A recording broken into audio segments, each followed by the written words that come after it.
Bonjour Aurore Berger. Bonjour. Nous sommes à 3 jours de la journée de mobilisation des Gilets jaunes. Comment vous qualifiez ce mouvement? Comment vous l'appelez? Écoutez, on a le droit d'avoir des citoyens, en effet, qui se mobilisent. Après, quand je regarde un peu la typologie de celles et ceux qui sont en train de se mobiliser, j'y vois aussi beaucoup d'opposants politiques et une instrumentalisation. Ils sont venus après, eux. Ils ont dit qu'ils soutenaient. Vous savez, dans certains départements, ceux qui ont initié le mouvement des Gilets jaunes étaient quand même souvent des gens qui avaient été identifiés parce qu'ils sont militants et engagés déjà parfois dans la vie politique.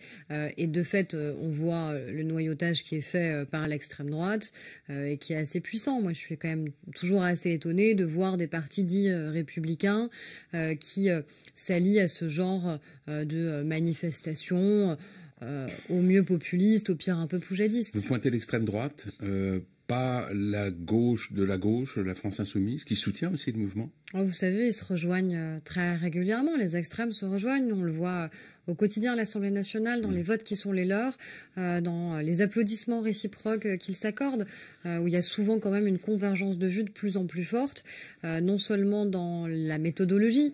On l'a vu avec les excès récents de Jean-Luc Mélenchon à l'égard de la justice, de la police notamment, et puis on le voit aussi dans les discours qu'il porte.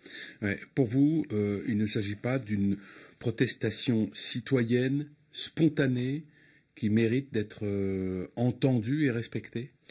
Ce qui mérite d'être entendu, c'est en effet les Français qui nous disent les difficultés qu'ils rencontrent au quotidien. Et ça, il faut absolument qu'on l'entende et qu'on y réponde.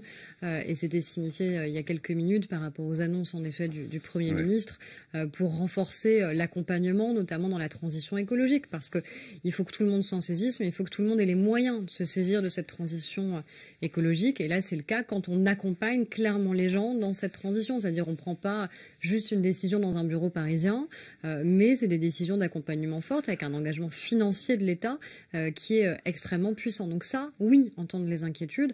Après, qu'il y ait une forme de manipulation par certains partis politiques qui sont à la recherche d'une nouvelle cure de jouvence, on va dire. Je pense qu'il ne faut pas être naïf. Alors, justement, les mesures d'Édouard Philippe, il vient de les annoncer. Tout d'abord, il dit très clairement qu'il n'est pas question d'annuler la taxe carbone. Donc là-dessus, pas de recul. 20% des Français, dit-il, les plus modestes, pourront bénéficier d'une surprime pour changer d'automobile qui pourra aller jusqu'à 4 000 €. Le gouvernement vise 1 million de primes classiques à la conversion sur le quinquennat contre 500 000 précédemment. Et le Premier ministre annonce également un élargissement du dispositif des indemnités kilométriques pour que les Français qui utilisent beaucoup leur voiture, notamment les petites cylindrées, puissent en bénéficier. À 3 jours du mouvement, vous pensez que ça peut faire retomber la tension? Ça peut être suffisant? En tout cas, je pense que c'est important de démontrer deux choses. Un, qu'on maintient le cap sur la transition écologique. Parce que c'est pas un luxe, c'est pas superfétatoire la transition écologique, c'est une urgence, c'est une nécessité. Et c'est une nécessité d'embarquer les Français dans la transition écologique, elle se fera pas sans eux. Et après, la deuxième chose, c'est évidemment d'accompagner ceux qui en ont besoin. Mais pourquoi ne pas l'avoir fait en même temps? Pourquoi ne pas avoir annoncé à la fois la hausse de la fiscalité pour la transition écologique et toutes ces mesures en disant voilà, on fait les deux en même temps selon la même fameuse formule. En même temps, non, là c'est sous la pression que le gouvernement le décide. Non, c'est pas tout à fait juste, parce que quand vous regardez par exemple la prime à la conversion pour les véhicules, vous voyez justement que c'est fort aussi du succès. Quand vous en avez déjà 250 000 dès cette année de Français qui l'ont utilisé pour permettre de changer leur véhicule pour des véhicules moins polluants. Oui, qui profitent largement au diesel. Mais moins polluants, c'est ça qui est important. C'est pas la même chose. Quand même.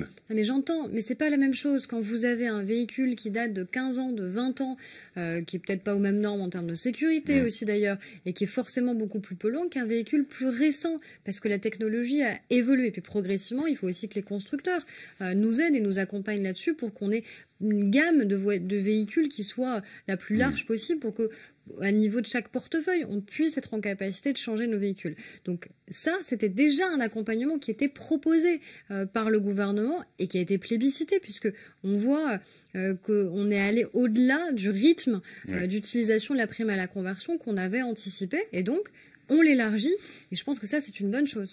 Le président de la République sera ce soir l'invité du 20h de nos confrères de TF1, depuis le porte-avions Charles de Gaulle. Ce sera sa 6e interview en quelques jours, depuis le 31 octobre, donc autant qu'au cours des 6 derniers mois. On est quand même assez loin de la parole rare théorisée par Emmanuel Macron lorsqu'il est arrivé au pouvoir. Est-ce que ça n'est pas le signe d'un peu de fébrilité ?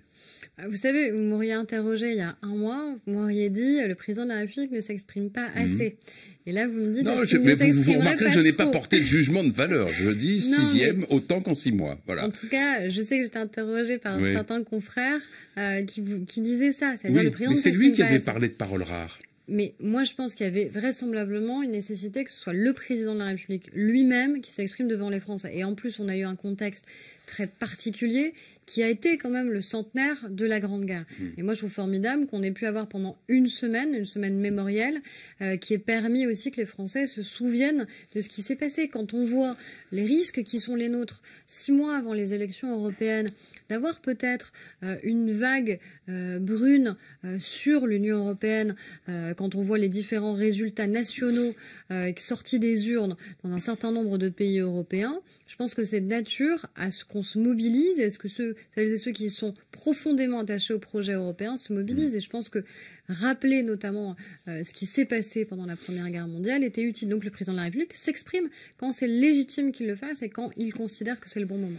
C'est demain que débutera la campagne officielle pour la direction de... puisqu'il n'y a pas de présidence, hein, c'est une délégation générale de la République En Marche. Alors il y avait jusqu'à hier 2 candidats qui faisaient figure de favoris, les députés de Paris Stanislas Guerini et Pierre Persson. J'avais donc prévu de vous demander si vous aviez fait votre choix entre l'un ou l'autre. Finalement, cette question n'a pas lieu d'être, puisque Pierre Persson annonce ce matin dans les colonnes du Figaro qu'il renonce à être candidat, donc il n'en reste plus qu'un, Stanislas Guerini. Est-ce que ça n'est pas un peu regrettable pour la vie démocratique et l'image démocratique de votre jeune parti ? Déjà, moi, j'avais fait mon choix avant de savoir qui serait sur la ligne de départ, puisque c'était pour Stanislas Guerini et que j'avais déjà apporté mon parrainage en tant que parlementaire. Donc moi, je suis très heureuse qu'il aille au bout de sa candidature.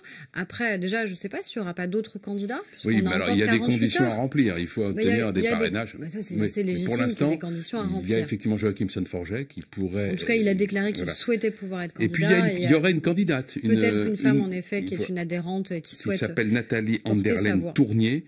Vous n'avez pas envie de la soutenir en tant que femme ? Non, mais parce que moi, je ne cherche pas forcément à ce qu'il y ait une femme parce que je suis une femme. Ouais. Moi, je veux qu'on ait le meilleur à ce poste-là. Donc la question, c'est pas est-ce qu'on a des bons candidats et combien il y a de candidats alignés sur la ligne de départ. La question, c'est surtout ensuite, est-ce qu'on va élire la bonne personne ? Pour moi, la bonne personne, c'est Stanislas Guerini, parce qu'il a confondé En Marche à une époque où ils étaient très peu nombreux à croire à la possibilité de faire émerger un nouveau parti politique, un nouveau mouvement politique qui a permis de conduire Emmanuel Macron à la présidence de la République. Et Pourquoi il y a si peu de candidats ? Tout simplement parce que c'est un job qui n'est pas facile, peut-être aussi, et puis parce qu'il faut se sentir suffisamment légitime pour pouvoir l'être. Et moi, je pense que pour avoir travaillé avec lui, parce qu'il est porte-parole aussi du groupe La République En Marche à l'Assemblée nationale, ça fait 18 mois qu'on travaille au quotidien ensemble avec Stanislas, et moi, je vois ce qu'il apporte à notre famille politique depuis 1 an et demi, et ce qu'il a même apporté avant d'être parlementaire, puisqu'encore une fois, lui a cofondé La République En Marche. Merci Aurore Berger. Merci à vous. Bonne journée.